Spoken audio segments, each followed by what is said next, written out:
नमस्कार. मराठी अपडेट गुरु या यूट्यूब चॅनलवर मी ओमकार सर्वांचं हार्दिक स्वागत करतो. बीएड कॅप प्रोसेससाठी अगदी कॉलेज ॲडमिशनपर्यंत खात्रीशीर माहिती आणि मदत आपल्या चॅनलवरती दिली जाते. तर सगळ्यांची प्रतीक्षा संपलेली आहे. बीएड कॅपचा जो दुसरा राऊंड आहे तो नुकताच पोर्टलवरती प्रसिद्ध करण्यात आलेला आहे. सर्व कॅन्डिडेट आहेत त्यांना एकच विनंती, पोर्टलवरती जायचं आहे आणि तुम्हाला तुमच्या लॉग इनमध्ये जे कॉलेज उपलब्ध झालेले आहे ते तुम्हाला पाहून घ्यायचं आहे. याच्यामध्ये सगळ्यात महत्त्वाची बाब म्हणजे प्रेफरन्स क्रमांक 1 जर तुम्हाला मिळाला असेल तर तुम्हाला ॲडमिशन घ्यायचं आहे आणि प्रेफरन्स जर 2 नसेल तर तुम्ही बेटरमेंट ऑप्शन घेऊ शकता. पण आता तिसरा राऊंड जो होणार आहे तर यामध्ये विद्यार्थ्यांना जे कॅन्डिडेट आहेत तर त्यांना स्वतंत्र पुन्हा कॉलेज ऑप्शन फॉर्म देता येणार आहेत. परंतु तिसऱ्या राऊंडला जाण्यापूर्वी आपण एकच सांगू शकतो, 2 जो राऊंड आहे तर याच्यामध्ये दुसऱ्या राऊंडमध्ये जास्तीत जास्त कॅन्डिडेटचं ॲडमिशन होत असतं.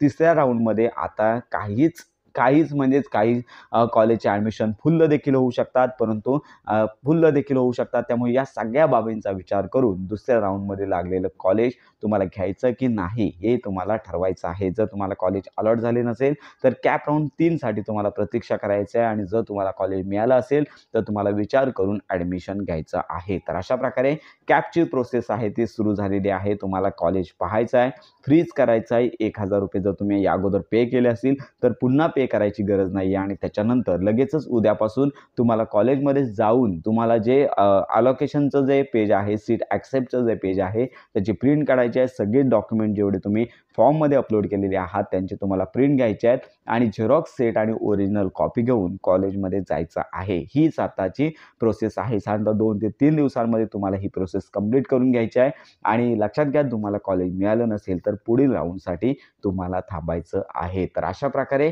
जास्तीत जास्त ॲडमिशन हे कॅप राऊंड 2मध्ये होत असतात. त्यामुळे पुढच्या राऊंडसाठी अगदी क्षुल्लकच जागा राहतात. त्यामुळे सर्वांनी विचार करूनच कॅप राऊंड 2मध्ये जर तुम्हाला कॉलेज मिळालं असेल तर विचार करा. अन्यथा कॉलेज जर मिळालं नसेल तर कॅप राऊंड 3मध्ये थांबण्याशिवाय काही ऑप्शन नाही. तर अशा प्रकारे कॅप राऊंड 2 प्रसिद्ध झालेला आहे. तुमच्या सीट आहेत त्या तुम्हाला पाहून घ्यायच्या आहेत. तर आत्ताची ही महत्त्वाची माहिती सर्वांपर्यंत नक्की पोहोचवा. जर तुम्हाला कॅप राऊंड 2 संदर्भात काही शंका असतील तर आपल्या व्हिडिओच्या कमेंट बॉक्समध्ये नक्की कळवा. आपले व्हॉट्सअप ग्रुप, टेलिग्राम चॅनल दिलेले आहेत. येथे तुम्ही आपल्या शंका विचारू शकता. तर अशा प्रकारे बीएड प्रवेश प्रक्रियेसंदर्भात खात्रीशीर माहिती करता आपल्या मराठी अपडेट गुरु या यूट्यूब चॅनलच्या कनेक्टमध्ये राहा.